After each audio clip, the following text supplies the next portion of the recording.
Assalamualaikum warahmatullahi wabarakatuh. Halo semuanya, selamat datang di video kelompok 1 dari mata kuliah Struktur dan Kereaktifan Senyawa Anorganik dengan dosen pengampu Bapak Khairil Arif MPD.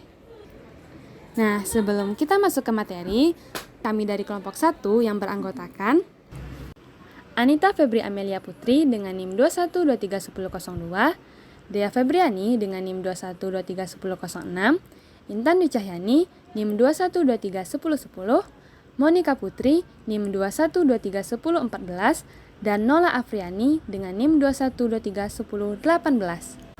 Sekian perkenalan singkat dari kelompok kami. Selamat menyaksikan. Materi yang akan kita bahas pada kali ini adalah pembentukan ikatan kovalen dan spontanitas reaksi kimia. Sebelum kita membahas pembentukan ikatan kovalen menurut teori VBT dan VSEPR, alangkah baiknya kita mengenal terlebih dahulu ikatan kovalen. Sama halnya dengan ikatan ion, ikatan kovalen terjadi agar atom-atom dapat memperoleh susunan elektron yang stabil, yaitu yang berelektron valensi 2 atau duplet dan yang berelektron valensi 8 atau oktet, seperti halnya gas mulia. Apa sih itu ikatan kovalen? Ikatan kovalen adalah ikatan yang terbentuk antara sesama atom non-logam.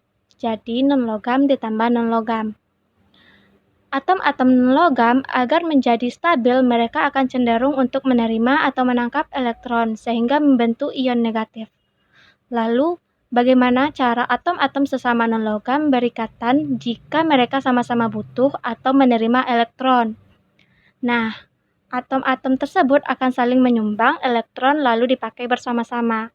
Jadi, ikatan kovalen adalah ikatan yang terjadi karena adanya pemakaian bersama pasangan elektron.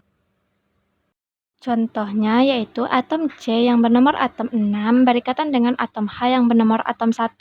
Sebelumnya kita buatkan konfigurasi elektronnya terlebih dahulu, yaitu untuk atom C jumlah elektronnya 6. Berarti konfigurasi elektronnya yaitu 2 dan 4. Elektron valensinya yaitu 4.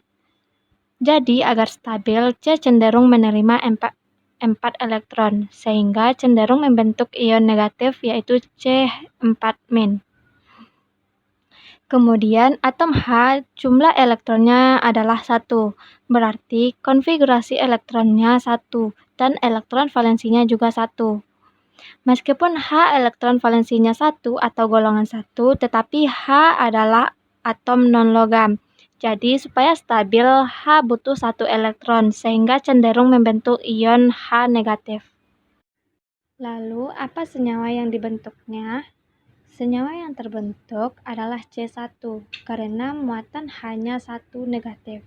Kemudian jumlah H-nya yaitu 4 karena muatan C-nya 4 negatif. Jadi, senyawa yang terbentuk yaitu CH4. Untuk struktur lewasnya dari CH4 dapat teman-teman lihat pada gambar di bawah ini. Berdasarkan jumlah elektron yang dipakai bersama, ikatan kovalen dibagi menjadi 3, yaitu yang pertama ikatan kovalen tunggal, ikatan kovalen rangkap 2, dan ikatan kovalen rangkap 3. Nah, selanjutnya kita masuk ke valence bond theory atau VBT atau juga dikenal dengan teori ikatan valensi. Pada ikatan kovalen terdapat teori pembentukan ikatan kovalen.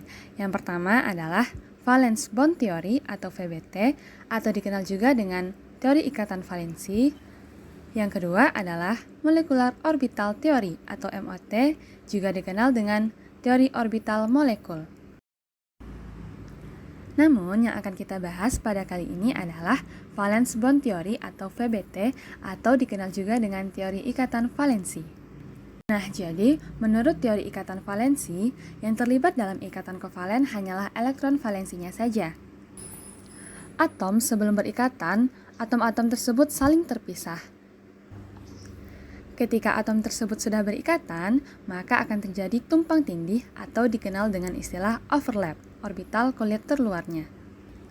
Nah, sehingga elektron yang ada pada atom-atom tersebut menjadi milik berdua. Sebagai contoh adalah H2. Nah, di sini awalnya terdapat dua unsur H yang saling terpisah, yang mana masing-masing memiliki orbital 1s1. Nah, bentuk dari orbital S ini adalah bulat seperti bola simetri.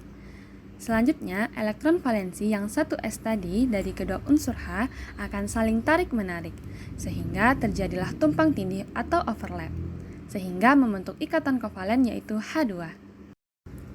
Di sini bisa kita lihat bentuk-bentuk orbital dari S, P, D, dan F. Mari kita lihat contoh soal berikut ini. Nah, di sini soalnya adalah proses pembentukan ikatan kovalen dari CH4. Pertama kali kita akan membuat konfigurasi dari atom C yang memiliki nomor atom 6. Nah, di mana konfigurasi elektronnya adalah 1s2, 2s2, dan 2p2. Elektron valensi dari atom C ini adalah 2s2 dan 2p2. Nah, gambar orbital dari 2s2 dan 2p2 ini adalah seperti ini.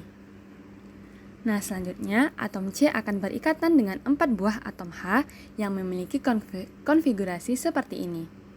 Konfigurasi dari H adalah 1s1. Dan gambar orbital dari 1s1 ini adalah seperti ini.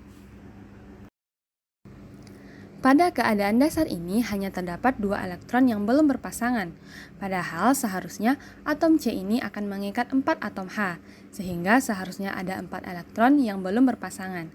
Nah, bagaimanakah caranya agar terdapat 4 elektron yang belum berikatan? Nah, caranya adalah 1 elektron yang ada pada 2s kita pindahkan ke 2p. Nah, pindahnya elektron dari 2s ke 2p ini disebut dengan eksitasi. Eksitasi elektron adalah perpindahan elektron dalam suatu atom, molekul maupun ion dari tingkat rendah ke tingkat yang lebih tinggi. Nah, ini adalah gambaran dari keadaan saat tereksitasi. Dari keadaan tereksitasi di atas, sudah ada 4 elektron yang tidak memiliki pasangan elektron. Maka, 4 elektron dari atom H tadi sudah bisa berikatan dengan atom C. Sehingga bentuk orbitalnya adalah sebagai berikut. Pada 2s sudah terdapat 2 elektron, dan pada 2p juga terdapat pasangan-pasangan elektron. Nah, di sini artinya elektron dari atom H sudah berikatan dengan elektron dari atom C.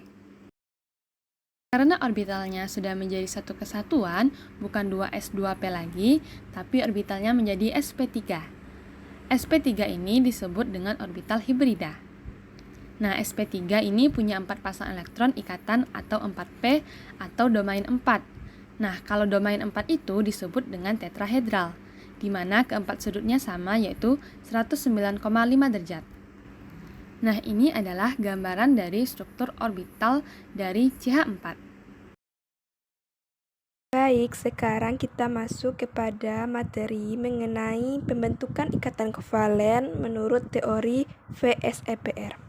Teori VSEPR atau Valence Shell Electron Pair Repulsion atau teori tolakan antara pasangan elektron merupakan penjabaran sederhana dari rumus Lewis yang berguna untuk memprediksikan bentuk molekul poliatomik berdasarkan struktur Lewis.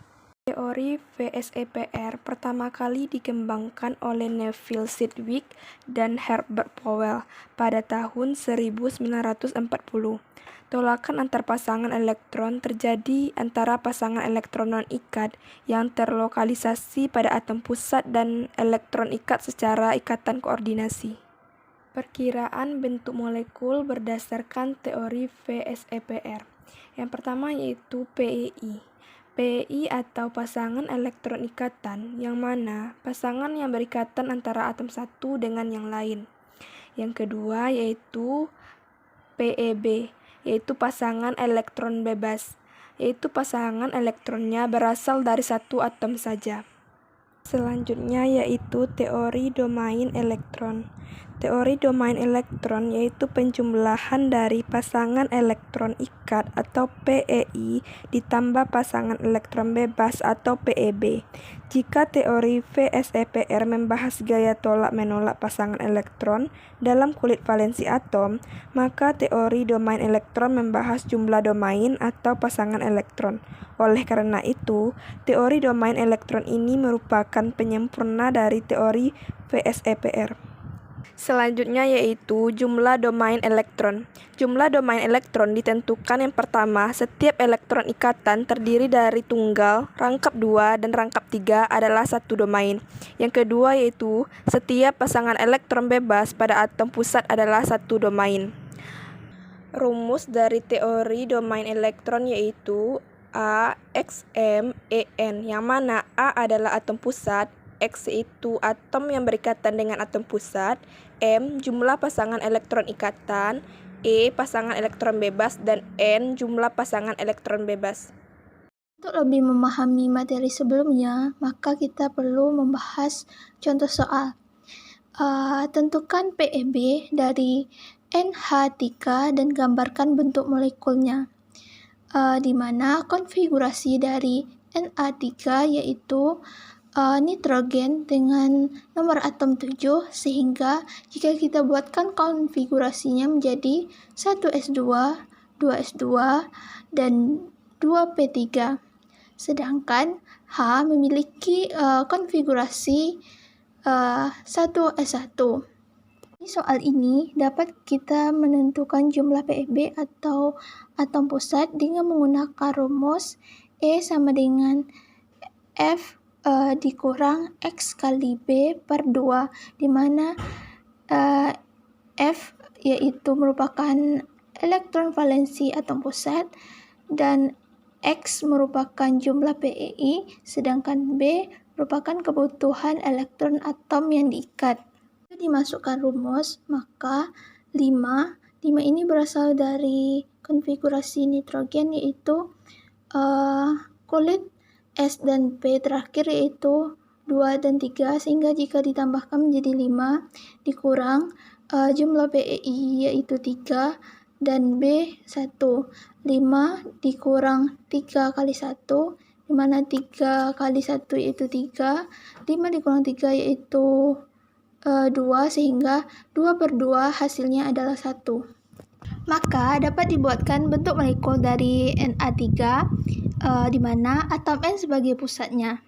Seperti pada PPT terlihat bahwa bentuknya berupa piramida trigonal atau segitiga piramida.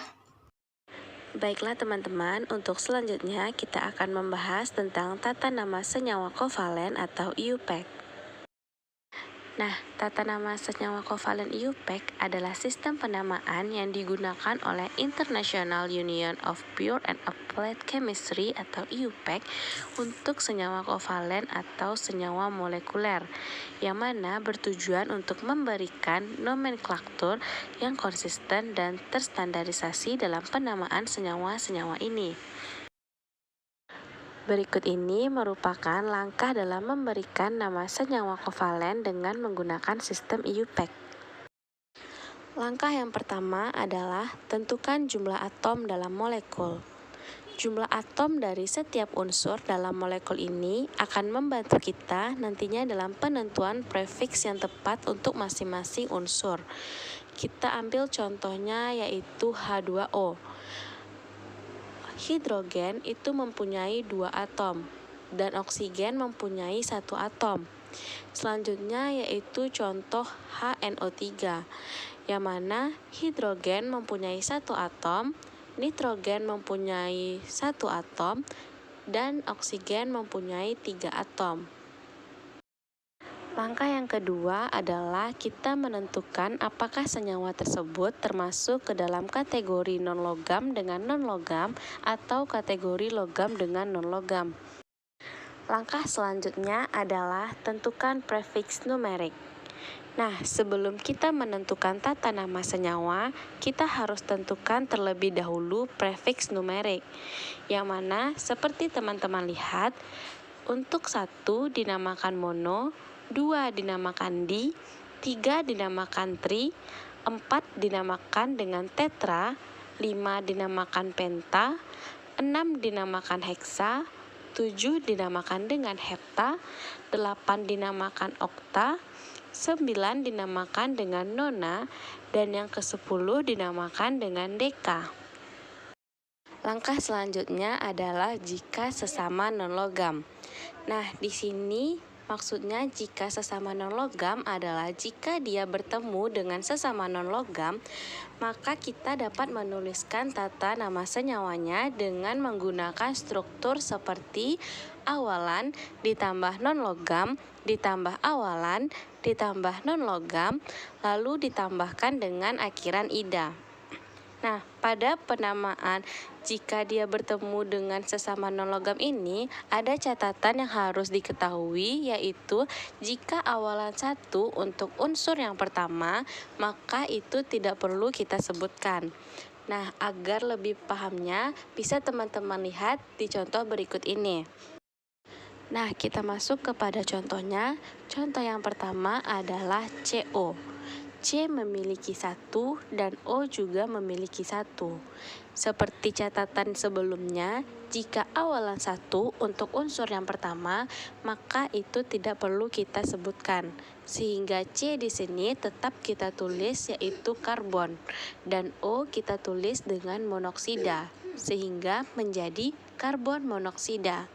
Selanjutnya ialah CO2.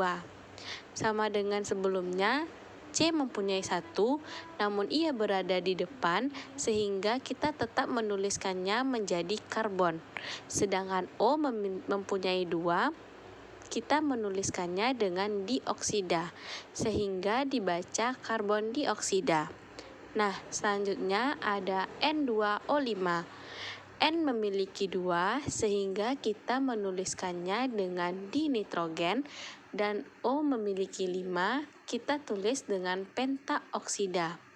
Selanjutnya adalah PCl5, yang mana P memiliki 1 sehingga kita menuliskannya dengan fosfor.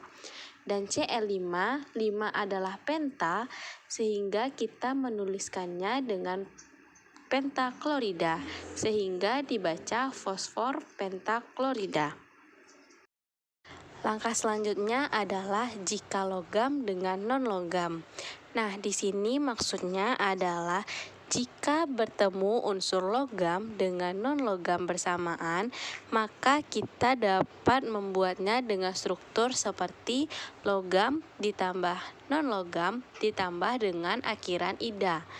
Nah, untuk jika unsur tersebut logam bertemu dengan non-logam, maka ada catatan yang perlu diketahui, yaitu jika bertemu logam dengan non-logam tidak perlu menggunakan awalan, yang mana awalan itu adalah prefiks numerik tadi.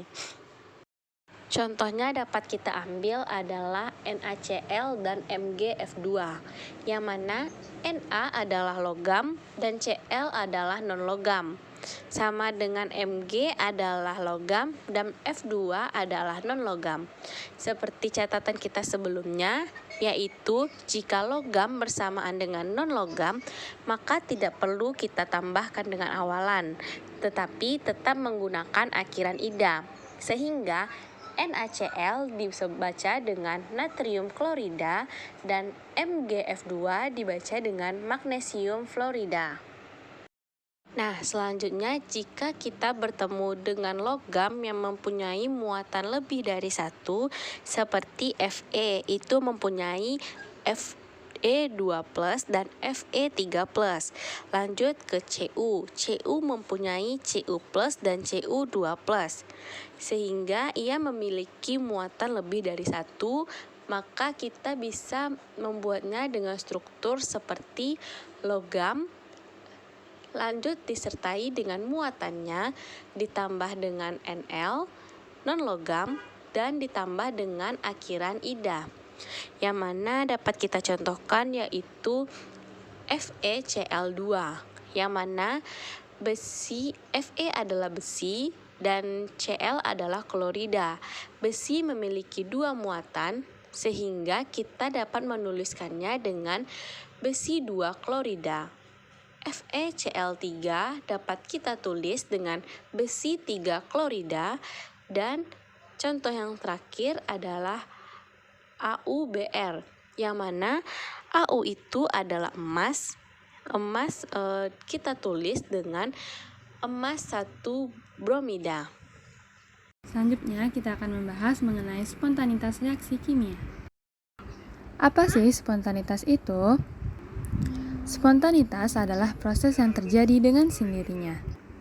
Proses spontan adalah proses yang terjadi dalam sistem itu sendiri. Begitu dimulai, tidak lagi diperlukan kerja dari luar sistem agar proses bisa berlanjut. Misalnya pada pipa besi yang berkarat, meskipun prosesnya lambat namun terus berjalan, sehingga menyebabkan jumlah besi menurun dan jumlah karat meningkat sampai keadaan kesetimbangan akhir dicapai. Nah, berikut reaksi dari besi yang berkarat. Selanjutnya, kita masuk kepada entalpi. Nah, entalpi adalah jumlah total dari semua bentuk energi. Sedangkan perubahan entalpi atau delta H adalah perubahan energi dari awal sampai akhir suatu reaksi kimia. Ada beberapa jenis dari perubahan entalpi. Yang pertama adalah perubahan entalpi pembentukan standar atau delta HF. Ini merupakan perubahan entalpi yang diperlukan atau dilepaskan pada pembentukan 1 mol senyawa dari unsur-unsurnya pada suhu dan keadaan standar. Contohnya adalah entalpi pembentukan standar natrium klorida membebaskan kalor sebesar 401,9 kJ per mol. Persamaan termokimianya adalah sebagai berikut. Na dalam bentuk solid ditambah dengan setengah Cl2 dalam bentuk gas menjadi NaCl dalam bentuk solid. Dengan delta HF-nya adalah min 401,9 kJ per mol. Yang kedua adalah perubahan entalpi penguraian standar atau delta HD. Nah, perubahan entalpi ini adalah perubahan entalpi yang diperlukan atau dilepaskan pada penguraian 1 mol senyawa menjadi unsur-unsurnya pada keadaan standar. Jadi ini merupakan kebalikan dari entalpi pembentukan standar. Nah, contohnya adalah NaCl dalam bentuk solid menjadi Na dalam bentuk solid dan setengah Cl2 dalam bentuk gas dengan delta HD-nya adalah plus 401,9 kJ per mol. Yang ketiga adalah perubahan entalpi pembakaran standar atau delta Hc. Nah, perubahan ini adalah perubahan yang diperlukan atau dilepaskan pada pembakaran sempurna 1 mol zat pada keadaan standar. Contohnya adalah pembakaran 1 mol etanol membebaskan kalor sebesar 1350 kJ per mol. Persamaan kimianya adalah C2H5OH dalam bentuk liquid ditambah O2 gas menjadi 2CO2 dalam bentuk gas tambah H2O dalam bentuk gas. Kemudian kita setarakan koefisiennya sehingga menjadi C2H5OH tambah 3O2 menjadi 2CO2 tambah 3H2O. Dengan delta Hc-nya min 1350 kJ per mol. Yang keempat adalah perubahan entalpi netralisasi standar atau delta Hn. Nah, perubahan entalpi ini adalah perubahan yang diperlukan atau dilepaskan untuk menetralkan 1 mol asam oleh basa atau sebaliknya 1 mol basa oleh asam yang diukur pada keadaan standar. Untuk contohnya bisa kita lihat pada contoh di bawah ini. Yang kelima adalah perubahan entalpi peleburan standar atau delta H fus. Ini merupakan perubahan entalpi yang diperlukan atau dilepaskan pada saat 1 mol zat fase padat berubah menjadi fase cair pada keadaan standar. Contohnya adalah H2O dalam bentuk solid menjadi H2O dalam bentuk liquid. Yang keenam adalah perubahan entalpi sublimasi standar atau delta H sub. Nah, ini merupakan perubahan entalpi yang diperlukan atau dilepaskan pada saat 1 mol zat fase padat berubah menjadi fase gas pada keadaan standar. Contohnya adalah H2O dalam bentuk solid menjadi H2O dalam bentuk gas, di mana delta H sublimasinya sama dengan delta H peleburan standar ditambah dengan delta H penguapan standar. Yang ketujuh adalah perubahan entalpi pelarutan standar atau delta H sol. Ini merupakan perubahan entalpi yang diperlukan atau dilepaskan ketika 1 mol zat melarut dalam suatu pelarut pada keadaan standar. Contohnya adalah HCl dalam bentuk gas menjadi HCl dalam bentuk larutan dengan delta H pelarutan standarnya adalah min 75,14 kJ per mol. Dan yang terakhir adalah perubahan entalpi penguapan standar atau delta H VAP. Ini merupakan perubahan entalpi yang diperlukan atau dilepaskan pada saat 1 mol zat dalam fase cair berubah menjadi fase gas pada keadaan standar. Contohnya adalah H2O dalam bentuk liquid menjadi H2O dalam bentuk gas, dengan delta H penguapan standarnya adalah plus 44 kJ per mol. Mari kita lihat contoh soal berikut ini. Diketahui entalpi pembentukan gas etanol, gas CO2, dan H2O berturut-turut adalah min 278 kJ per mol, min 394 kJ per mol, dan min 286 kJ per mol. Pada pembakaran 92 gram etanol, terjadi reaksi yaitu C2H5OH tambah 3O2 menghasilkan 2CO2 tambah 3H2O, di mana untuk ARC adalah 12, ARH adalah 1, dan ARO adalah 16. Nah, maka dihasilkan kalor sebesar.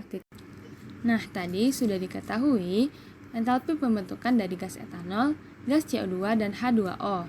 Sehingga kita masukkan ke dalam rumus sigma delta HF produk dikurang sigma delta HF reaktan, di mana produk di sini adalah CO2 dan H2O, sedangkan reaktan di sini adalah etanol dan O2. Nah, selanjutnya kita masukkan ke dalam rumus 2 dikali delta HF CO2 tambah 3 kali delta HF H2O kurang delta HF C2H5OH tambah 3 kali delta HF O2. 2 dikali min 394 kJ per mol tambah 3 kali min 286 kJ per mol kurang min 278 kJ per mol ditambah 3 dikali 0. Nah, di sini entalpi pembentukan dari O2 adalah 0. Sehingga delta H reaksi adalah min 788 kJ per mol kurang 858 kJ per mol ditambah 278 kJ per mol sama dengan 1368 kJ per mol. Selanjutnya kita akan mencari mol C2H5OH, yaitu dengan rumus massa per mR. Massa dari C2H5OH adalah 92 dibagi dengan mR-nya, yaitu 24 tambah 6 tambah 16, sama dengan 2 mol. Jadi, kalor yang dihasilkan adalah sebesar 2 mol dikali 1368 kJ per mol, sama dengan 2736 kJ. Selanjutnya, kita masuk kepada spontanitas reaksi kimia, yaitu entropi. Entropi menunjukkan ketidakraturan molekul zat. Entropi merupakan sifat dari zat sehingga tidak bergantung kepada proses. Semakin tinggi entropi, maka semakin tidak teratur molekul zatnya. Bisa dilihat seperti pada gambar, terlihat bahwa semakin tidak teratur molekul zatnya, maka entropinya pun semakin meningkat. Entropi berhubungan dengan hukum termodinamika 2, yang mana berbunyi, dalam sebuah ruang terisolasi, perubahan entropi selalu lebih besar sama dengan 0. Adapun rumus dari entropi yaitu delta S sama dengan Q per T, yang mana delta S merupakan perubahan entropi dalam satuan Joule, Q merupakan kalor dalam satuan Joule, dan T merupakan suhu dalam satuan Kelvin. Memudahkan memahami materi ini, maka kita masuk kepada contoh soal. Helium memiliki kapasitas kalor molar 12,5 Joule per mol pangkat minus 1 per Kelvin pangkat minus 1 pada proses volume tetap. Jika gas helium sebanyak 2 mol dipanaskan tanpa mengubah volumenya dari suhu 300 Kelvin menjadi 500 Kelvin, hitunglah perubahan entropinya. Dari soal dapat kita ketahui besar N atau molnya yaitu sebesar 2 mol, CV sebesar 12,5 Joule per mol pangkat 1 per K minus 1, dan T2-nya 500 Kelvin, sedangkan T1 300 Kelvin. Yang ditanya dari soal yaitu delta H. Dapat menjawab soal ini, maka kita dapat menggunakan rumus delta S sama dengan NCV in ln T2 per T1, di mana N-nya 2 kita masukkan dikali 12,5 in T2-nya yaitu 500 per 300. Maka didapat hasil delta S sama dengan 12,77 Joule per Kelvin pangkat minus 1. Materi selanjutnya adalah energi bebas Gibbs. Energi bebas Gibbs adalah ukuran termodinamika yang digunakan untuk menentukan kecenderungan spontanitas suatu reaksi kimia pada kondisi tertentu. Nah, persamaan energi bebas Gibbs ini adalah delta G sama dengan delta H dikurang T delta S. Delta G sama dengan buka kurung sigma Vp delta GF dikali produk dikurang sigma VR delta GF dikali produk. Nah, jika delta G kecil dari 0, reaksi berlangsung spontan. Jika delta G sama dengan 0, reaksi akan berlangsung dengan kesetimbangan. Jika delta G besar dari 0, reaksi tidak berlangsung. Selanjutnya adalah sifat-sifat energi bebas Gibbs. Yang pertama adalah ukuran kecenderungan spontanitas. Jika delta G kecil dari 0, reaksi bersifat spontan dan cenderung bergerak menuju pembentuk produk. Jika delta G besar dari 0, reaksi bersifat non-spontan dan membentuk energi tambahan untuk terjadi. Pada delta G sama dengan 0, reaksi berada pada keseimbangan termodinamika energi bebas Gibbs. Dengan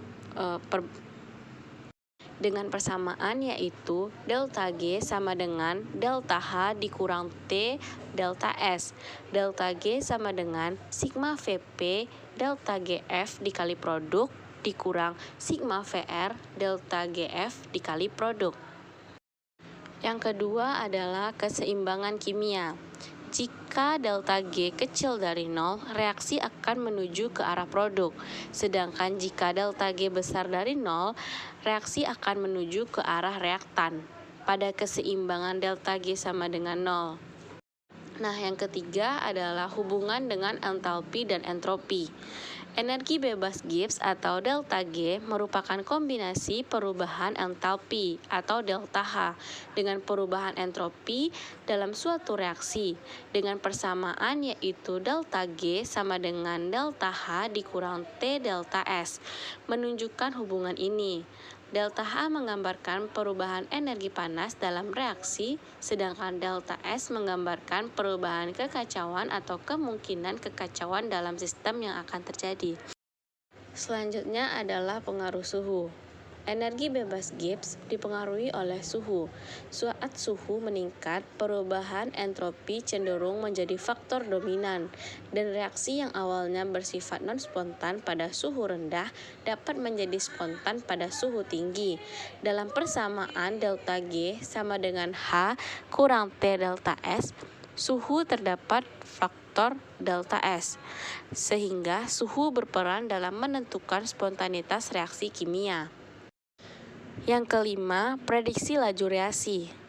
Semakin besar nilai mutlak dari delta G, maka semakin lambat laju reaksi. Nilai delta G yang sangat negatif menunjukkan bahwa reaksi dapat berlangsung dengan cepat. Selanjutnya kita masuk kepada contoh soal. Tentukanlah delta G pada 298,15 Kelvin untuk reaksi 2NO ditambah O2 menjadi 2NO2 pada 298,15 Kelvin dengan delta H sama dengan negatif 114,1 kJ, delta S sama dengan negatif 146,5 kJ minus 1. Selanjutnya adalah penyelesaian. Berhubung kita mempunyai nilai delta H dan delta S, maka metode yang paling langsung kita gunakan dalam menghitung delta G ini adalah dengan menggunakan persamaan delta G sama dengan delta H dikurang T delta S. Nah, pertama-tama yang kita lakukan adalah kita konversikan semua data menjadi satuan energi yang sama, yaitu misalnya kilojoule. Delta G sama dengan delta H dikurang T delta S, lalu delta G kita turunkan, lalu delta G sama dengan negatif 114,1 kilojoule dikurang 298,15 K dikali min 0,1465